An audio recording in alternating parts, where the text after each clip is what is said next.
شادی سے صرف ایک ہفتہ پہلے عمر کی امی اس کے قریب آ بیٹھی اور آہستہ سے بیٹے کو کہا، بیٹا سعدیہ کی یہ ڈیمانڈ ہے کہ تم داڑھی شیو کر لو تو پھر ہی وہ شادی کرے گی۔ عمر کو یہ خبر سن کر دھچکا سا لگا، ساتھ ہی دل پر تکلیف کا ایک بھاری بوجھ آ گرا۔ اس نے ماں سے پوچھا، کیا یہ سعدیہ نے کہا؟ اس جسے یقین نہیں آ رہا تھا۔ شادی کو صرف ایک ہفتہ رہ جانے پر منگتر کی طرف سے ایسی بات سننا، اور وہ بھی اس حال میں کہ اب دل میں جگہ بن چکی ہو، محبت سی محسوس ہونے لگی ہو۔ تکلیف کا عالم ناقابل بیاں تھا۔ ماں نے نم آنکھوں سے کہا، ہاں بیٹا، مجھے بھی یقین نہیں آ رہا تھا، اس لیے خود اس سے ہی پوچھ کر آ رہی ہوں۔ میری مانو تو اس کی بات مان لو، کیا ہے اس میں، ایک داڑھی ہی کی تو بات ہے۔ آج کل تو لوگ 2 ٹکی کی جاب کے لیے بھی داڑھی چھوڑ دیتے ہیں۔ تمہارا تو پوری زندگی کا سوال ہے بیٹا۔ اتنی اچھی لڑکی ہے، پڑھی لکھی، خوبصورت، جوان، اچھا خاصا خاندان ہے، خود وہ ڈاکٹر ہے، اور کیا چاہیے؟ اب ضد نہ کرنا بیٹا۔ سارا صاحبہ بیٹے کو سمجھانے لگی۔ پہلے منگیتر، اب ماں، اور کس کس کا مقابلہ کرنا پڑنا تھا۔ عمر کا صدمے سے حلق گھٹنے لگا تھا۔ وہ ماں سے گویا ہوا، امی جان، جب اس نے مجھے پہلے قبول کیا تھا تو اس داڑھی کے ساتھ ہی کیا تھا۔ آج اگر ڈاکٹر بن کر اس کی سوچیں آسمان پر پہنچ گئی ہیں تو اس میں میرا کوئی قصور نہیں۔ دل غم سے چور چور تھا۔ ایک طرف دل ہے اور دوسری طرف ایمان، ایک جانب دنیا قدموں میں ہے اور دوسری طرف جانب اللہ۔ ایک راستہ دل پسند زندگی کی طرف جاتا ہے اور ایک ہجر کی تنہائیوں کی طرف۔ عمر سنسان پارک میں بیٹا خود سے مخاطب تھا۔ اس سے اس کے رب نے آج بہت بڑا امتحان لے لیا تھا۔ آج پتہ چلنا تھا جو دین دین کے نعرے لگانے والا عمر تھا، وہ واقعی دل سے ایمان لایا تھا یا رب سے محبت کے سارے دعوے کھوکھلے تھے۔ عمر کے ذہن سے پرانی خوبصورت یادیں گزرنے لگی۔ وہ جب پہلی مرتبہ سعدیہ کے گھر گئے تھے، جب رشتے کے لیے ہاں ہوئی تھی، دوستوں کا شادی کی خبر پر چھیڑ چھاڑ، ہنسی مذاق، عمر کی آنکھوں میں نمی اتر آئی۔ ایک داڑھی کی بات نہیں ہے، میری پوری آخرت کی بات ہے۔ پلکوں پر کچھ قطرے نمودار ہوئے۔ اللہ اکبر، اللہ اکبر۔ قریبی مسجد سے اذان گونجنے لگی۔ اللہ اکبر، اللہ سب سے بڑا ہے۔ اف، بے شک اللہ سب سے بڑا ہے، سب سے پہلے بھی ہے اور سب خواہشات سے اوپر بھی ہے۔ عمر دل ہی دل میں بے اختیار کہہ اٹھا، آج مجھے بھی ایک بدر لڑنی ہے، ایک احد پر قربان ہونا ہے، پر میری دفعہ میدان میرا دل بنا ہے۔ ہر خواہش قربان ہے تجھ پہ، پر میرے محبوب، اس دل پر آج میں خود چھری چلا دوں گا۔ دکھ سے آواز رند گئی۔ عمر نے دین کی خاطر دنیا چھوڑنے کا فیصلہ کیا اور داڑھی کٹوانے سے صاف انکار کر دیا تھا۔ پھر اللہ تعالیٰ نے عمر کا کیسے ساتھ دیا۔ 1 سال بعد سعدیہ کے ٹکرا دینے کے معاملے کو 1 سال بیت چکا تھا۔ عمر نے اپنی منگتر اور سنت کی داڑھی میں سے سنت کو چنا تھا۔ اس فیصلے پر وہ دنیا دار لوگوں کی نظر میں بے وقوف ترین ٹھہرا تھا۔ اپنوں حتیٰ کہ والدین تک کے تانے اور گالیاں سنی تھی، اور خاندان والوں کی باتیں الگ، خاندان والے کتنی باتیں بنائیں گے، داڑھی جب تک ہے کوئی اچھا رشتہ نہیں ملے گا، تم نے تو ذلیل کر دیا ہے، بوڑھے ماں باپ کو اپنی ضد کی خاطر، وغیرہ وغیرہ جیسی باتیں۔ پورا 1 سال اکیلا ہی سنتا رہا، جس کے جو دل میں آیا کہتا رہا، لیکن عمر کا فیصلہ ایک دن کے لیے بھی نہیں بدلا۔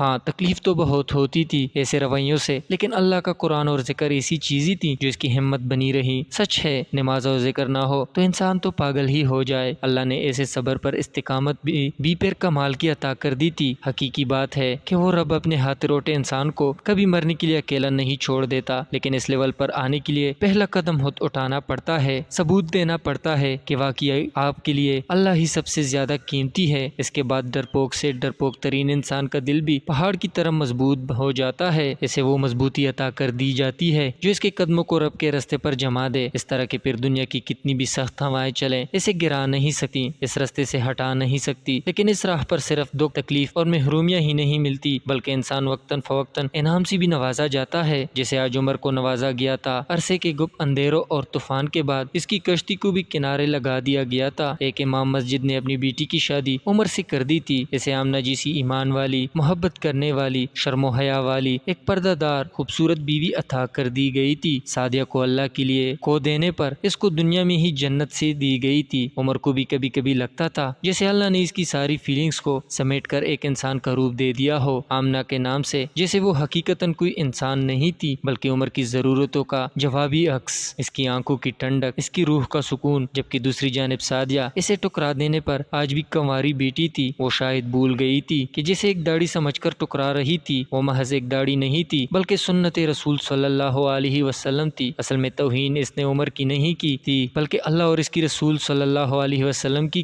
تھی، اور یہ کوئی چھوٹا جرم نہیں تھا۔ سعدیہ کی طرح آج کتنی ہی نام نہاد مسلمان داڑھی، پردہ، ٹہنوں سے اوپر پائنجے اور دین کی دوسری کئی باتوں کے لیے کتنے آرام سے نفرت آمیز رویے کا اظہار کرتے رہتے ہیں، ان پر عمل کرنے والوں کا مذاق اڑاتے رہتے ہیں، یہ سوچے بنا کہ ان کا یہ سب کرنا ان کو تباہی کی کس کس گڑھ میں پھینکتا جا رہا ہے، انہیں تباہ و برباد کرتا جا رہا ہے۔ زندگی سے سکون ایسی ہی نہیں چھن گیا۔ ایسے لوگوں کے ناظرین دین کے خاطر دنیا چھوڑنے میں ہی دنیا و آخرت دونوں کی فلاح ہے۔